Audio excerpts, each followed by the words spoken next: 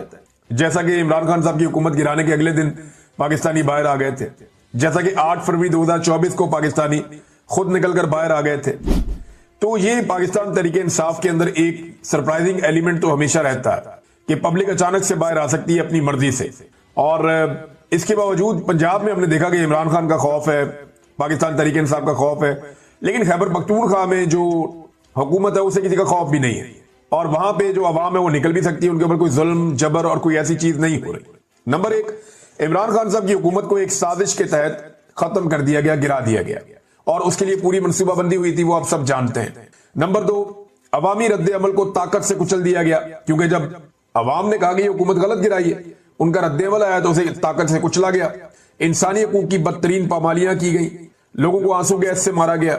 جو لوگوں کے ساتھ ظلم جبر اور فسطائیت ہوئی ہے وہ اس کے بعد ہوئی. کرپٹ ٹولے کو لا کر اس کے بعد مسلط کر دیا گیا. اگلا جرم یہ ہے اسٹیبلشمنٹ کا کہ ایک ایسا کرپٹ ٹولہ جسے پبلک پسند ہی نہیں کرتی تھی, ان لوگوں کو لا کر باقی لوگوں کے ساتھ ملا کر انہیں مسلط کر دیا گیا. ایک امپورٹڈ حکومت بنا دی گئی عمران خان کو نکالنے کے بعد. اس حکومت نے آنے کے بعد عوام کو تباہ و برباد کر دیا, معیشت کو اور ملکی حالات کا کچوبڑ نکال کے انہوں نے رکھ دیا. یعنی کسان سے لے کر مزدور تک اور تاجر سے لے کر بڑے بزنس مین تک سارے کے سارے برباد ہو گئے. پاکستان کے اندر عام آدمی کی زندگی اجیرن کر دی انہوں نے, اور مہنگائی کے ہاتھوں اور بڑھتی ہوئی قیمتوں کے ہاتھوں IMF کے آگے انہوں نے ایون پورا ملک گروی رکھ دیا. یہ انہوں نے کیا, اور پاکستان کے سب سے مقبول ترین لیڈر پر سینکڑوں مقدمات بھی اس کے بعد انہوں نے بنا دیے, کیونکہ عمران خان صاحب قابو نہیں آ رہے تھے. پھر ان کی گرفتاری ہو گئی اور سخت ترین جیل ان پر اور ان کی اہلیہ پر مسلط کر دی گئی. اس کے بعد 8 فروری 2024 کا الیکشن ہوتا ہے, اور عوامی شعور اور مینڈیٹ کی بدترین توہین اس میں کی گئی. یعنی لوگوں نے ووٹ ڈالا کسی اور کو, 17 سیٹوں والوں کو لا کے اقتدار میں بٹھا دیا. نہ صرف اقتدار میں بٹھا دیا بلکہ آہستہ آہستہ انہیں 2/3 اکثریت بھی دلوا دی, اور اس کام کے لیے مخصوص نشستیں جو دوسری جماعت نے جیتی تھی وہ بھی ان کو دلوا دی. مال غنیمت دے دے کر, سیٹیں چھین چھین کر, ایک ایک کر کے انہیں 2/3 اکثریت بھی پاکستان کی اسٹیبلشمنٹ نے دلوا دی. اگلا جرم یہ کیا, اور اس سے اگلا جرم یہ ہے کہ انہیں بٹھانے کے بعد ان کے ذریعے سے آئین کا حلیہ بگاڑ دیا. پھر اس کے بعد میڈیا کو, عدلیہ کو اور پارلیمان کو, یعنی ان سمیت ہر چیز کو پاکستان میں ہر چیز پہ قبضہ کر لیا گیا. یعنی میڈیا پہ آج قبضہ کس کا, اسٹیبلشمنٹ کا. عدلیہ پہ قبضہ کس کا, اسٹیبلشمنٹ کا. پارلیمان پہ قبضہ کس کا, اسٹیبلشمنٹ کا. پوری کیبنٹ جو ہے وہ اسٹیبلشمنٹ کی مرضی سے کام کرتی ہے. پاکستان میں سویلین بالادستی کو ختم کر دیا گیا. اس کے بعد آج تمام فیصلے پاکستان کی اسٹیبلشمنٹ کرتی ہے, اور جو پاکستان کی اس وقت کے سیاستدان ہیں جو حکومت میں ہیں وہ بڑے فخر سے کہتے ہیں کہ ہم ایک ہائیبریڈ نظام چلا رہے ہیں, ایک دوگلا نظام چلا رہے ہیں, جس میں ہم صرف سامنے بیٹھے ہوئے, اسٹیئرنگ پہ کوئی اور ہے, حکومت کوئی اور چلا رہا ہے, ملک کوئی اور چلا رہا ہے, ہم تو بالکل بلا وجہ ہی بیٹھے ہوئے. ہماری صرف شکلیں آپ دیکھ رہے ہیں, ہماری کوئی اوقات نہیں ہے.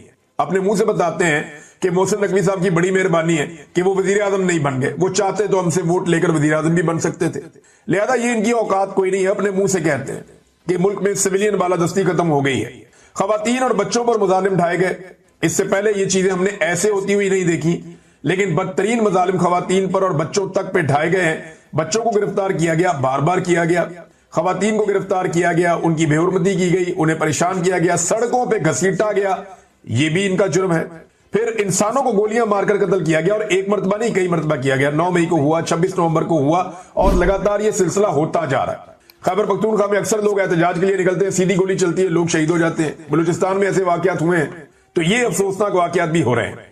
پھر یہ جو رجیم بنا, اس میں ڈرون حملے نہیں روکے گئے, بلکہ ڈرون حملے کیے گئے, شدت کے ساتھ کیے گئے, اور دہشت گردی کو نہیں روکا جا سکا. دہشت گردی میں لگاتار اضافہ ہوا ہے.